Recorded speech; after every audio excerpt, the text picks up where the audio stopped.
Alright, Assalamualaikum dan salam sejahtera kepada semua. Kembali lagi kita dalam video saya, iaitu macam mana saya boleh terjebak dengan hobi ini. Fokus ke tak fokus ni? Terjebak dengan hobi ini. Alright.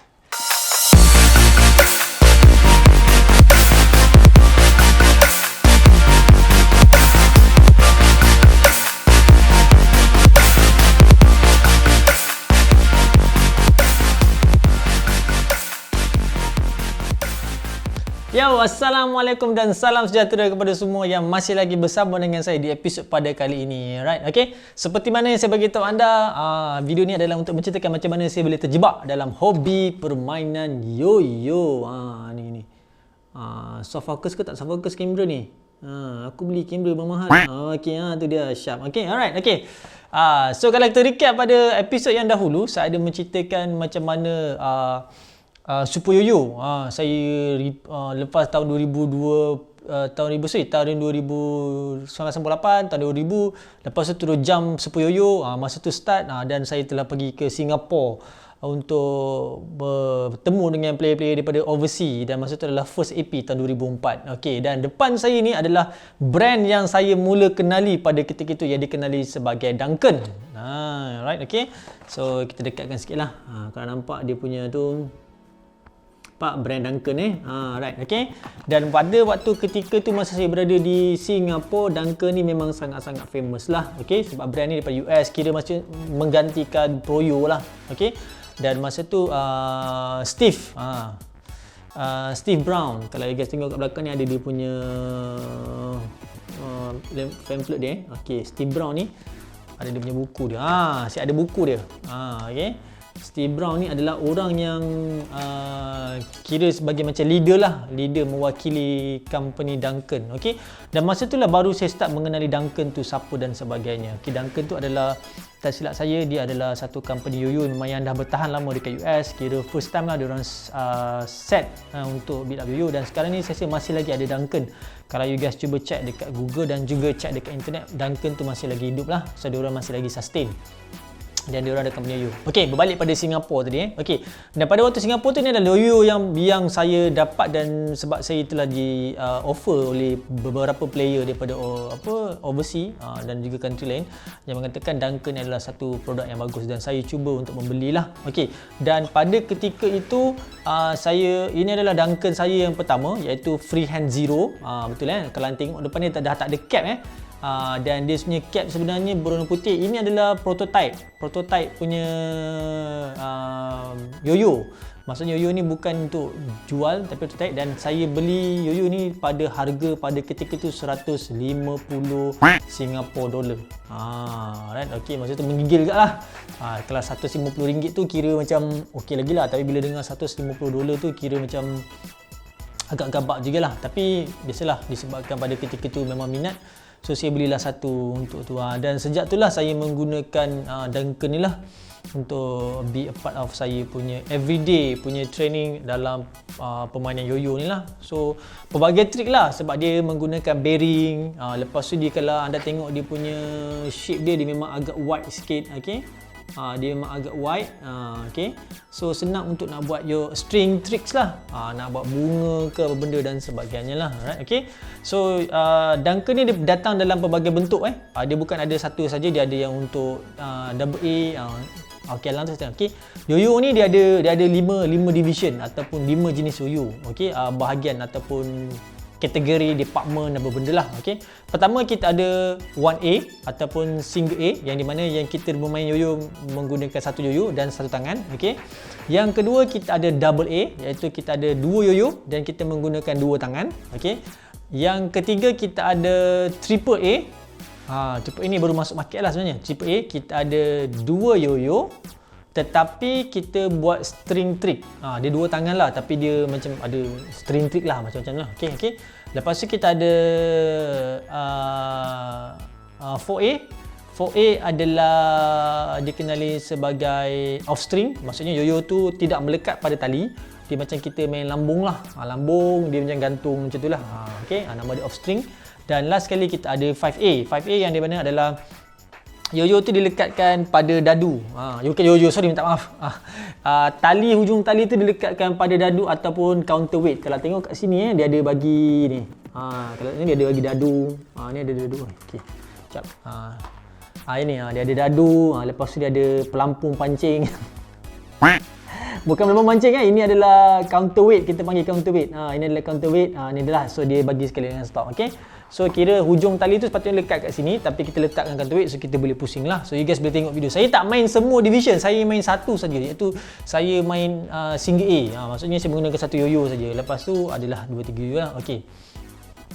So bila dah kembali pada so bila dah balik pada Malaysia, so bila dah orang dah kenal, dah tahu siapa, saya dah kenal Sun Seng, saya dah kenal Azrul, saya dah kenal Hafiz, saya dah kenal John, saya dah kenal Dimi. So Dimi adalah paling rapat lah. Kira Dimi ni sebenarnya adalah seorang yang kuat famous dekat dalam Malaysia punya yoyo punya scene sebab mostly semua orang tahu Dimi ni siapa, dan kebanyakan player-player kat overseas tu memang kenal Dimi. Okay? So Dimi ni adalah seorang yang memang sangat-sangat dikenali lah. In term of dia punya familiarity tu memang orang tahu Dimi ni siapa. Okay?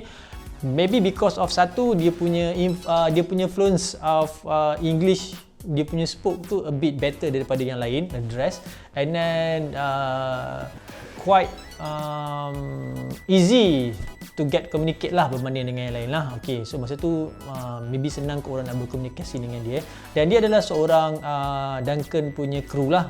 So masa tu dia ada kru so dekat Malaysia ada kru dia, ada ni, tak silap saya masa tu. Dan ke kru adalah Azrul, Dimi, Sun Seng, Nikki. Kita ada seorang perempuan nama dia Nikki Nikki Chow, Nikki, Rastam dan juga John. Tak silap saya lah, John. Okey. Lepas tu adalah biasalah in out. So yang saya masih ingat masa tu yang stay adalah Dimi, Azrul dan Nikki. Raymond. Raymond ada, minta maaf, Raymond, Sun Seng dan juga siapa tadi cukup lah benda tu. Okay. Yang stay is tu so ada 5 orang masa tu. So one of dia adalah Dimi lah. So Dimi ni memang kuat familiar lah, orang memang kuat familiar Dimi ni. Okay. So masa tu start lah saya kenal Duncan tu apa, macam mana yoyo yang diorang provide, start kenal dengan diorang, join diorang sana pergi sini, dan event, kadang-kadang ada event saya turun pergi buat show dan sebagainya. Masa tu lah kira dah nampak lah sebenarnya career path dalam dunia yoyo ni macam mana.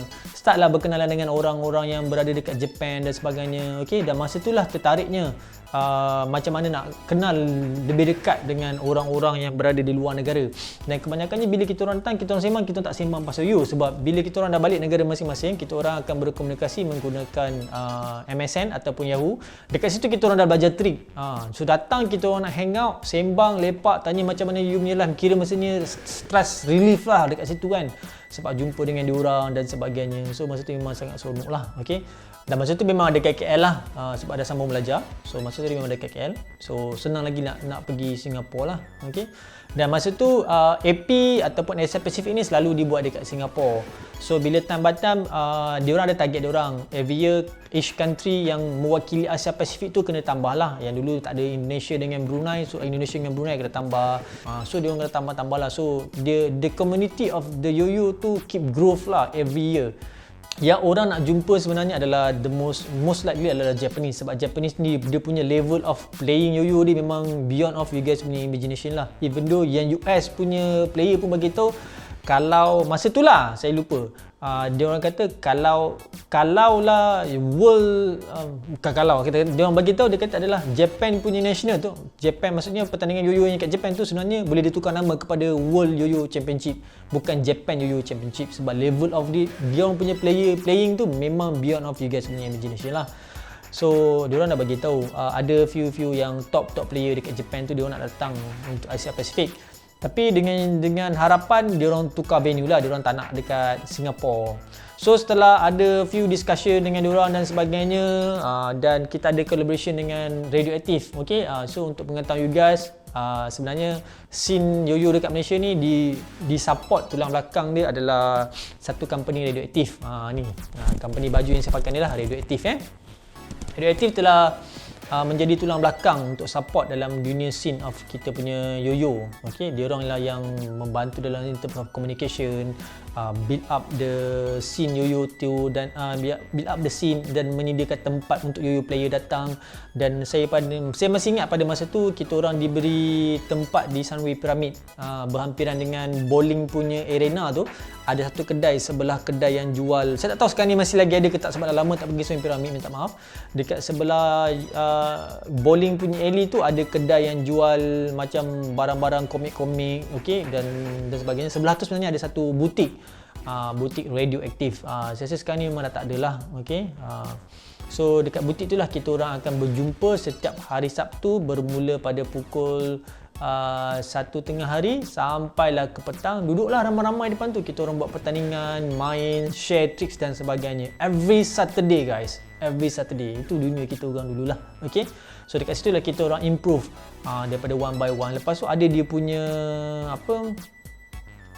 dia punya task lah, nak kena complete dan sebagainya lah. And then sejak balik daripada AP tahun 2004 tu lah, kita orang terus mendapat pula. Sejak habis daripada AP 2004 tu lah kita orang terus menjalankan kita orang punya first time lah. Masa tu kita orang dah ada Malaysian Yo-Yo punya club, Malaysian Yo-Yo Club, okey. Memang ada logo dia MYO, kalau you guys boleh cari nama dia MYO, okey, Malaysian Yo-Yo. Dan masa tu lah kita orang buat first kita orang punya national. Maksud national tu maksudnya pertandingan pertama lah Malaysian punya level, okey, yang first kita orang buat dekat Sunway Pyramid. Masa tu dekat Sunway Pyramid tu bawah kepala singa tu kita orang buka stage.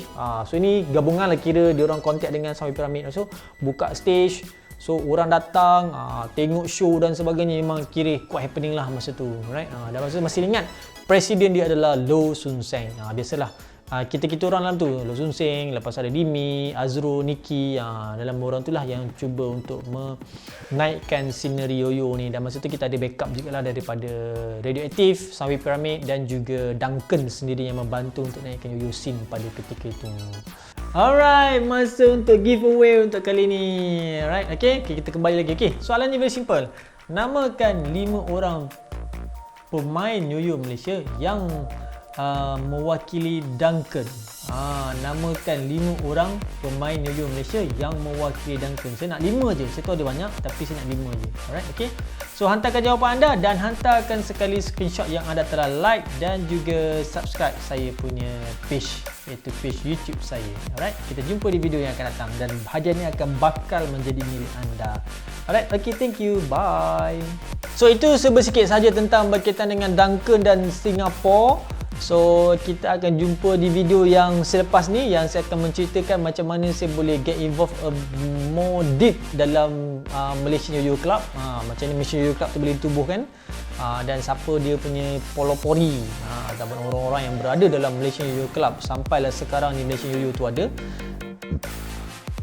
Dan brand yoyo yang ada pada ketika tu. Alright, okay, itu saja untuk video pada kali ini. Jangan lupa like, share dan juga subscribe. Tinggalkan komen jika anda ada apa untuk persoalan untuk ditanyakan. Dan kita jumpa di video yang akan datang. Alright, peace out.